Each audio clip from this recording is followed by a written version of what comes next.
Hey Stingers, it's Miss Powell.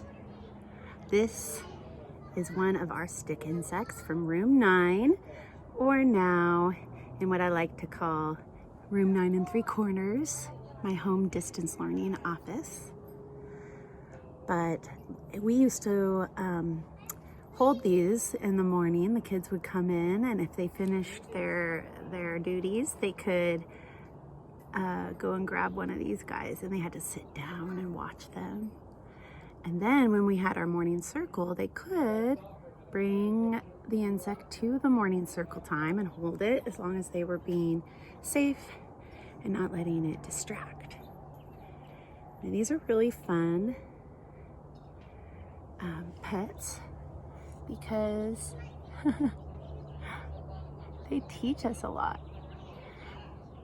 A lot of people don't know much more about them other than what they are, which are bugs that look like sticks. Okay, I'm gonna tilt the camera down here a little. Oh, here he comes. I need to work on my cinematography. Do you see him? There he goes. When he was up above by the trees behind me, you couldn't see him. Then he got down below and there he was. Now he's crawled into the basket. So I'm gonna let him be for a little bit. I'm sure they get a little bored of being in their cage. I'll make sure none of them get out while we're talking. So I'm gonna do a couple read alouds. I'm gonna do one chapter from The Wild Robot. Oh, actually 2, they're really short. And then I'm going to read How to Hide a Butterfly and Other Insects. So both will have something to do with our little stick bugs, which is that they use camouflage as a survival adaptation, a way to survive. They hide by looking like a plant. And the bird says, I don't eat plants, so I'm not looking for a plant. I'm looking for a tasty bug. And they don't see any bugs, only sticks. Wink, wink. It's a trick. Okay, so in The Wild Robot by Peter Brown, a robot lands on a wild island by mistake. There's a crash. And all of the animals there do not trust this robot at all, and they're trying to attack it. Not all of them, but definitely the bears. Okay, so the bears chase Roz up into a tree, and they can't get up there. I'm not sure why. Bears should be able to climb, right? But they're roaring at her. Oh, I think they're babies. And she was plucking pine cones and throwing it at them, but they just were getting madder and madder. And so she had, it says, more than anything, they wanted to kill the robot. Ooh, yikes. So, she spends some time up in this pine tree thinking about things and wondering how she's going to survive when there's been so much danger from all these animals so far. And we come to chapter 17, The Camouflaged Insect. I'm going to show it to you so you can see. Look familiar? Roz was a mess. She lay under the tree, covered in a heap of broken branches and pine cones and needles. She still hadn't removed the sticky resin from her body. And then there were bird droppings. She was about to give herself a rigorous cleaning when she noticed a peculiar twig. The twig was moving. It was crawling along one of the broken branches on the ground. With a gentle touch, the robot picked up the twig. Hello, stick insect. My name is Roz. You are very well camouflaged. The stick insect's body was long and thin. He had the same shape and colors and markings as a real twig. But if you looked closely, you just might see 2 tiny eyes and spindly antennae. The insect didn't make a sound, and he sat perfectly still as a robot. The two of them sat still and silently stared at one another for a while. Thank you, stick insect, said Roz, as she placed him back where she found him. You have taught me an important lesson. I can see how camouflage helps you to survive. Perhaps it will help me to survive also. Oh yeah, it will. Yeah. Just check in on the bug. He's doing great. He loves it in there, in that little basket. Okay, so next chapter we're gonna see. Now, I'm gonna do some art based on this chapter because I love animals that camouflage themselves. Like, look up the decorator crab sometime. So cool when they camouflage themselves, not by the way that they're born and how they look, or, but by putting things on them and decorating themselves to look like the environment. Love that. Chapter 18, The Camouflaged Robot. As you know, reader, Roz had always liked to keep herself as clean as possible, but her desire to stay alive was stronger than her desire to stay clean, and our robot decided that it was time she got dirty. Roz was going to camouflage herself. She'd gotten the idea from the stick insect, of course, but Roz quickly realized that camouflaging herself as a twig was out of the question. Hi. No, the robot would have to blend into the landscape itself. She began What are you doing? where I'm reading The Wild Robot to the Sweetbriar kids. Hi, this is Hazel. She's 6. Mabel. And that's Mabel. She's 4. Yeah. No, she's 7. Ha! Nice trick. She's 7. No, I'm 3. Okay, I'm girls, 4. I'm going to finish this story. You want to sit and listen? Yeah. Okay. We'll sit up this. She realized quickly that camouflaging herself as a twig was out of the question. No, the robot would have to blend into the landscape itself, like a decorator crab. She began by smearing handfuls of thick mud over her entire body. Then she plucked ferns and grasses from the ground and sank their roots into a muddy coating.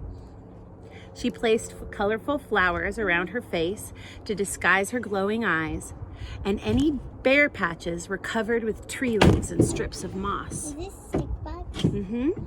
Is this their skin that they have? It's the exoskeleton. They don't have skin. It's like bones on the So outside. can we like get it and grab it? Well, you don't want to touch their legs, so we try to get them to crawl onto us. So see if you can get them to crawl onto you instead of grabbing them, because their legs can be fragile. Okay. That's my stick bug. His name is, he's big. What's his name? I don't know. Okay, you can think about it. Then she plucked ferns and grasses from the ground and sank their roots into her muddy My coating. grandma named him. No more chatting, girls, until the story's over. His name is Ring. She placed colorful flowers around her face. Oh, I already said this. This is like being back at school. Mm-hmm.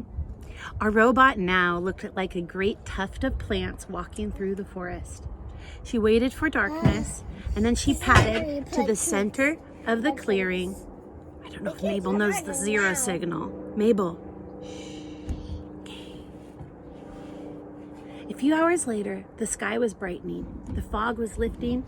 The nighttime animals were slinking home, and the daytime animals were beginning to stir. It was just an ordinary morning on the island. However, there was a new tuft of plants in that forest clearing. Who do you think it was? Not plants. I'll show you my house. Only the bees noticed the tuft. They buzzed around it, completely unaware that the robot, did I just say underwear? Completely unaware. I'm gonna have to go back and listen to that. That the robot was hidden beneath. And so Roz sat there, right in the open, yet completely unseen, and observed the wilderness around her. She watched flowers slowly turn toward the sun. Hey, She listened to robots crawl through the leaves. Oh, did I say robots? She listened to rodents crawl through the weeds. See what happens when teachers get distracted. content just falls apart. She felt worms wiggle against her muddy sides. A week later, the tuft of plants was gone, but there was a new clump of seaweed by the shore. A week after that, the clump of seaweed was gone, but there was a new bramble on the mountain. It was Roz. Then there was a new log on the riverbank, and then a new rock in the forest. And now, oh so quickly, because Hazel and Mabel Time extended this video, How to Hide a Butterfly and Other Insects by Ruth Heller. I love the way she drew. The butterfly that you see here, she's used colored pencils. It's amazing. Just folds its wings and disappears. Now you can't tell which one unless you look really closely. This moth will do a different thing. It covers up each underwing, so all that anyone can see is the bark upon the tree. Can you see it? I might have to freeze the screen and study it. The inchworm's feet are at both ends. To move, it stretches and it bends, then performs a magic trick and imitates a twig or stick. Can you find it?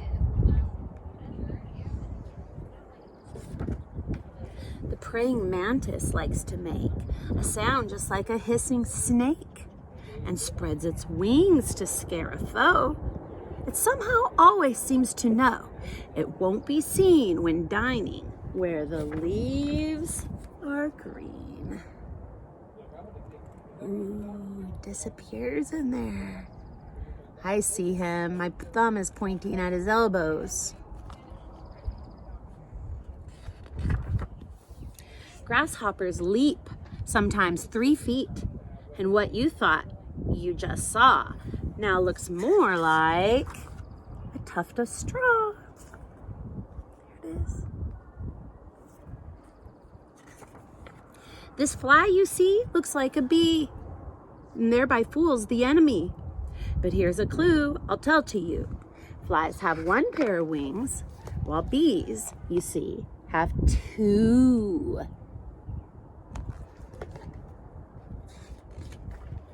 Spiders are not insects, as I'm sure you know, but this spider is a hider and very, very slow.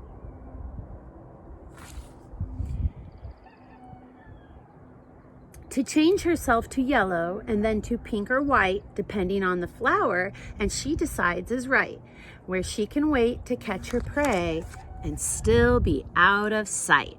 This is the last page. I'm gonna let you look at it for a while because you have to find the spider on all 3 of these flowers.